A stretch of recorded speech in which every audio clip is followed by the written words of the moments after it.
Hello everyone. It's been a while since my last upload, hasn't it? Life has been quite hectic. I've been dealing with a heavy workload, some unexpected trips, and trying to keep my plants alive. Spoiler alert, I'm not succeeding. As a result, I've been a bit absent. But I'm back now, and I'm thrilled to reconnect with all of you. I've really missed this, sharing my ideas, getting your responses, and just enjoying time with this wonderful community. If you're here for the first time, welcome. Today, we're going to have some genuine discussions. And for those of you who've been following me for a while, I appreciate your continued support. You are the true champions. Before we jump into the topic of today's video, I want to take a moment to thank everyone who has been active on the channel. I've been reading your comments and messages on X, and I can't express how inspiring your stories and questions are for creating these videos. So, if you haven't done so yet, please subscribe and turn on notifications. It really helps the channel to grow and lets me know that you're out there supporting me. Also, feel free to drop a comment below to share what's new with you. Are you pursuing a new ambition, managing life's ups and downs, or binge-watching a new show? I'm all ears. Or rather, all eyes. Today's video is particularly significant because it comes from a very personal space. I've been doing a lot of reflecting lately, and your inquiries on X have triggered some profound ideas. So, let's get started. I have a question that's been occupying my thoughts, and I believe many of you can relate. When I was younger, I envisioned having children and a family. However, over time, that wish has faded. By the time I reached 27, I understood that this wasn't what I truly desired. Now, at 32, I recognize that marriage and children are not what will bring me fulfillment in life. One thing that remains deeply rooted in me, however, is my yearning for men's acceptance and attention. In both my past and present, I still find myself dating to meet emotional and physical needs that I believe only a man can fulfill. Although my dating experiences are generally positive, I continue to feel an urge to seek the next man's attention and approval, despite knowing that I don't actually need it. I still enjoy hanging out with friends, as being around others who can share joy and laughter helps boost my self-esteem, even during tough times. I continue to go to the gym because exercising gives me a sense of achievement. However, I'm beginning to feel uneasy about this longing for validation from others. It resembles a heavy weight that occupies my mind and limits my ability to think about other aspects of life. I possess many skills and interests that I wish to cultivate, not merely for the purpose of attracting male admiration. Do you think it's possible for a woman to escape this mindset? If you were a woman aiming to chart your own course without entirely giving up on dating, what would your existence look like? I pose this question because I lack female acquaintances who can answer in a way that resonates with my experience. How would love manifest in your life? Love is an emotion. It is a feeling that evolves, often influenced by the situations and conditions surrounding us. Now, here's my perspective. I can think of women who have successfully forged their own paths, shifting their attention away from seeking male approval. But first, I want to appreciate your transparency. You're aware of your emotional and sexual needs and have acknowledged the desire for male affirmation. This level of self-awareness is significant. It represents the beginning of transformation. Numerous women experience this kind of pressure but seldom voice it. Society often conditions us to seek approval from others, particularly men, through cultural expectations, media portrayals, and even evolutionary influences. Research indicates women have traditionally been encouraged to value relationships and validation, grounded in historic caregiving and communal roles, which can heighten this desire. Yet, you aspire to transcend what feels like societal or biological limitations. That's an ambitious pursuit. Some women, those described as strong and independent, might profess that they require men not at all. However, that stance can sometimes be a front. They may still seek affirmation, albeit in alternative ways, such as through social standing or professional accomplishments. The reality is that human beings are inherently social creatures, and completely rejecting that need can seem disingenuous. The goal isn't to eradicate the desire for connection, but to shift where your self-esteem originates. If I found myself in a woman's position, this is how I would go about it. First, I would acknowledge that the need for validation is more of a habitual pattern than a predetermined fate. Studies in psychology, particularly those surrounding self-determination theory, indicate that intrinsic motivation, engaging in activities for personal growth and happiness, brings deeper satisfaction than external rewards such as approval. Therefore, I would strive to create a life where my sense of worth is derived from my own actions and beliefs, rather than from the opinions of others. For instance, I would immerse myself in the hobbies you brought up, perhaps painting, coding, or writing, not to win anyone's admiration, but because they bring me joy. I would establish small personal objectives, like mastering a particular skill, and take time to quietly celebrate my achievements. This nurtures what psychologists refer to as self-efficacy, or the confidence in my capabilities, which can diminish the desire for outside recognition. As for dating, I wouldn't abandon it, but I would adjust my approach. Rather than trying to find men to fill an emotional gap, I would seek partners who align with my values and promote mutual growth.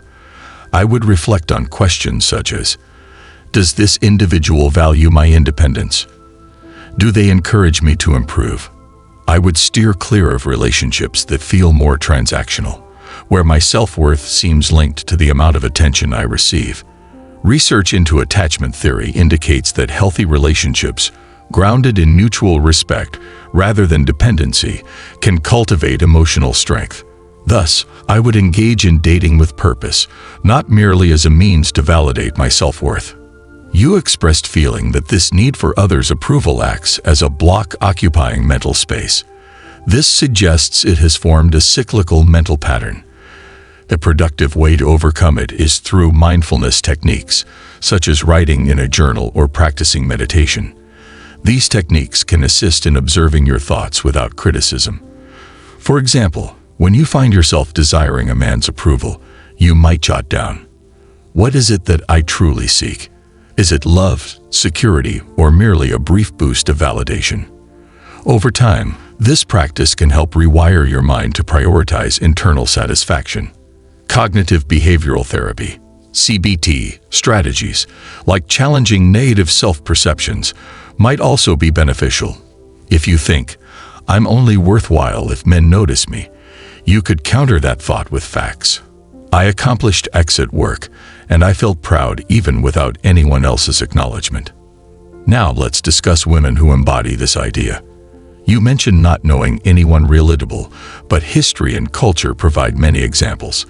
Consider Sarah Jane, whom you referred to. She is a contemporary wanderer, emphasizing pleasure-seeking travel over conventional relationships. Her passion for adventure appears to diminish the need for male approval. She is too absorbed in living her truth. Additionally, think about historical figures like Marie Curie, who dedicated her life to pioneering science rather than seeking societal acceptance. Despite facing significant sexism, she remained committed to her research, gaining satisfaction from her discoveries. When it comes to modern examples, take Lady Gaga, whom you brought up. She has crafted a career around fearless self-expression, rejecting traditional feminine norms. Her dedication to artistry and staying true to herself seems to motivate her more than outside validation. However, you don't have to be a star or a wanderer to embrace this. Ordinary women do it as well. I've seen accounts on social media platforms like X of women who have redirected their priorities, like a single mother who launched a business to provide for her children, or an artist who creates for her own fulfillment rather than for likes. These women often express a common sentiment, discovering a deeper why beyond approval, such as purpose, creativity, or making a difference, liberates their minds. You also touched on how love evolves with different circumstances. That's significant. Love is not fixed. It is an ever-changing force. If I were a woman, my approach to love would start with self-love, embracing my imperfections, celebrating my strengths, and believing I'm sufficient without needing anyone's validation. As for romantic love, It would be a bonus, not essential. I would seek a partner who is a collaborator, not someone to whom I unload all my emotional baggage. And friendships and community ties would hold great importance. Research indicates that strong social connections, particularly with other women, enhance mental wellness and lessen the dependency on romantic validation. You brought up the idea of men being like buckets and women as shot glasses for emotions. That's an intriguing analogy, but I would adjust it. Both men and women possess emotional capacities. The distinction lies in societal expectations regarding their expression. Women are often encouraged to share abundantly, connect, express feelings, seek support, while men are taught to hold back or conceal their emotions. However, you can decide how to manage your shot glass. Perhaps it involves finding positive outlets, like engaging in creative activities or seeking therapy, so you don't feel the pressure to pour your emotions into someone else's bucket. In my journey to move past the quest for validation, I discovered some strategies that worked for me as a man, and they may resonate with you as well. I came to understand that no one's endorsement could truly fill the emptiness within me. Only I could do that. I began to channel my energy into fulfilling activities and interests that reflected my own beliefs instead of conforming to the expectations of others. For you, this might involve finding what sparks your enthusiasm, whether it's volunteering, picking up a new language, or diving into a creative project. The aim is to direct your focus towards what psychologists refer to as flow states, where you're so engrossed in a task that the need for external approval fades away. One effective suggestion is to consider a validation detox. For a period of 30 days, keep an eye on how frequently you seek attention from men. This might include posting on social media to garner likes or seeking compliments. Instead, deliberately redirect that focus. Rather than sharing online, take some time to journal about your experiences. If you feel the urge to message a guy for validation, reach out to a friend instead or dive into a hobby. Research indicates that maintaining consistent habits for a month can help diminish old behaviors and foster new ones. You've also noted that friends and working out bring you happiness. Embrace that. Exercising goes beyond just achievements. It triggers endorphin release that elevates your mood and confidence. Building friendships, particularly with women who align with your aspirations, can significantly alleviate the need for male validation. Studies have shown that women with strong connections to other women report greater satisfaction in their lives. Is it possible to break free from this desire for validation? Definitely. It's not about completely eradicating the need. After all, everyone experiences a longing for some form of validation, but rather about diminishing its influence. You're already making progress by recognizing this need and expressing a desire for change, which is uncommon. Many individuals never take the time to reflect on their habits. Regarding inspirations, you asked about women who have motivated me. In addition to the ones you've mentioned, I think of Frida Kahlo, who transformed her suffering into art and lived authentically. Then there's Brené Brown, a modern figure known for emphasizing that vulnerability is a form of strength. On X, I've come across posts from women sharing their experiences of breaking free from societal constraints. Searching hashtags like "Woman Empowering Woman" can lead you to stories that may resonate. That wraps up today's thoughts. But before I conclude, I want to share a few parting reflections. The journey to carve out your own identity, whether it involves moving away from seeking validation or reshaping your understanding of love and fulfillment, is rarely straightforward. It's often complicated, deeply personal, and completely worthwhile. I've been contemplating how we are all influenced by unseen pressures, from society to family dynamics and our own internal critics. However, by questioning these influences, like you did with this inquiry, you are already beginning to create a space for something new. That's remarkable. So allow yourself some kindness as you work through this. You don't need to have everything sorted out today. If you're feeling uncertain, I have a small challenge for you to consider. For the upcoming week, choose one activity, just one, that truly makes you feel alive, whether it's drawing, dancing, or simply enjoying a peaceful walk. Engage in it for your own sake, not for the approval of others. Afterward, visit X and share your experience with the hashtag #LikeYourTruth. I'll be looking for it, and I'm eager to see how you're reclaiming your mental space. You might also just inspire someone else along the way. I also wish to highlight a few more incredible women who have been on my mind recently as I've contemplated these concepts. One example is Malala Yousafzai, who transformed her advocacy for education into a worldwide movement, demonstrating what it truly means to dedicate oneself to a cause larger than personal interests.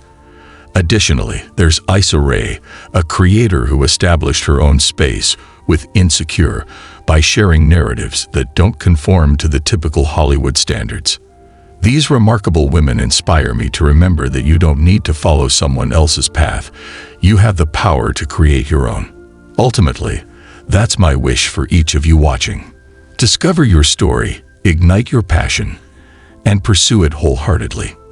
Before I conclude, I'd like to express my heartfelt gratitude to this community. Your feedback, support, and shares are invaluable to me. While browsing through X the other day, I came across a quote from one of my videos in a discussion about self-exploration. It moved me to tears. Moments like these motivate me to continue being here. So please, if you appreciated this video, give it a thumbs up. It really helps others engage with these discussions. And if you haven't subscribed yet, what are you waiting for? Join us, and let's continue this adventure together. Lastly, I have a special idea lined up for the next video. I've received numerous inquiries about balancing personal aspirations with relationships, so I plan to explore that topic. If you have any thoughts or questions you'd like me to address, feel free to leave them in the comments or send me a message on X. I read every single one, and I genuinely enjoy connecting with you. Until then, take good care of yourselves. Keep pursuing what inspires you, and I look forward to seeing you in the next video. Peace.